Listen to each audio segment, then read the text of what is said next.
It's Halloween, Wednesday, October 31st. I'm Wayne Moore. This is Evening Update. At the top of the news, you may notice a tiny difference in my appearance today. Of course, tomorrow is the start of Movember, when us guys are encouraged to grow facial hair to bring awareness to prostate cancer. Four of us from Castanet and Okanagan Oldies 103.9 got the full treatment at the Tailored Shave here in Kelowna. Here's just a sample of our visit. This will be the second time in 40 years the mustache is gone. I trust them with my life, I think. We'll have a complete story and video on Movember coming up Thursday morning. A man facing numerous charges of violent acts against women will have to wait until Thursday to see if he will get bail. Curtis Wayne Sagmoan briefly appeared in a Vernon courtroom by video Wednesday for a bail hearing, but Crown Counsel John O'Quinn asked the matter be pushed down a day. Sagmoan is facing several charges in relation to an incident last year near Falkland where he allegedly threatened a sex trade worker with a firearm. The provincial government says it supports starting its own fires to control wildfires. A report from the Forest Ministry says it now endorses prescribed burns as a firefighting tool, and plans are underway to allow its expanded use. The controlled burns are part of a government action plan arising from an independent report that made 108 recommendations to overhaul disaster response practices after devastating wildfires and floods 2 years ago.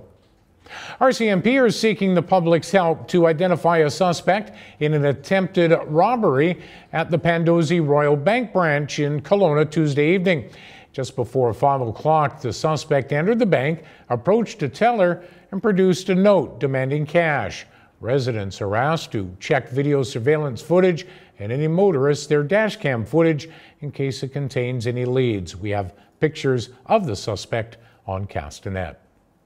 Outgoing Oliver Mayor Ron Hovanes has a message for the town's new council. We are handing over something pretty special, he says. Don't screw it up. He made the comments during an emotional final council meeting.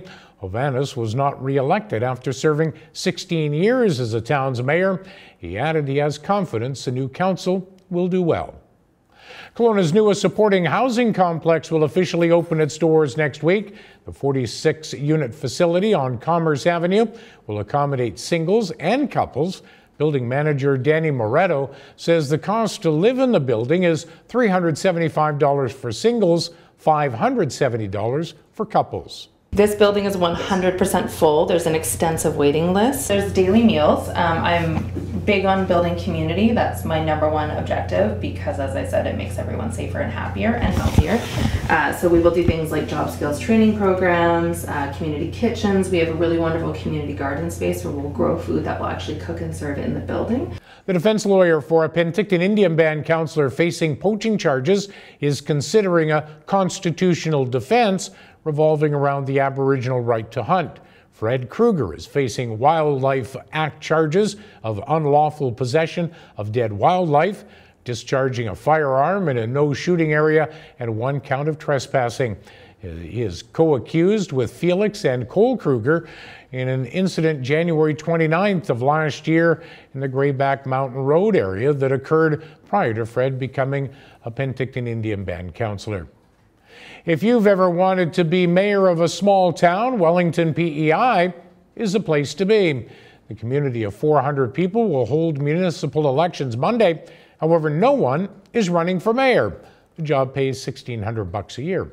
The province may be forced to reappoint the current mayor until a replacement comes forward. There's perhaps no more famous Halloween story than that of Sleepy Hollow, the story of Ichabod Crane and the Headless Horseman.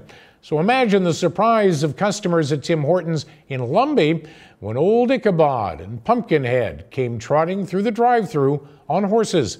Nancy Marshall says she couldn't believe her eyes as she took pictures of the unusual sight. If you're looking for a scary adventure this Halloween evening, you may want to check out a number of homes in the Vernon area that have gone all out for the occasion. Here's just a sample of some of those homes.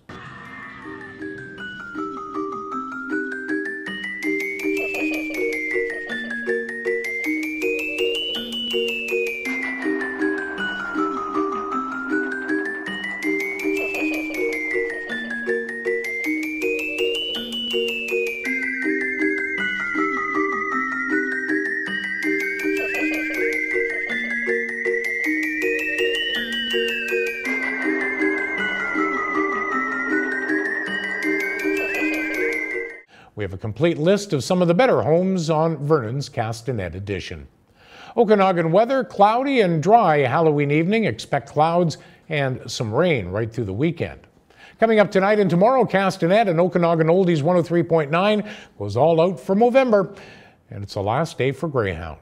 For details on these and the rest of the day's news, keep it here at castanet.net. For Castanet News, I'm Wayne Moore.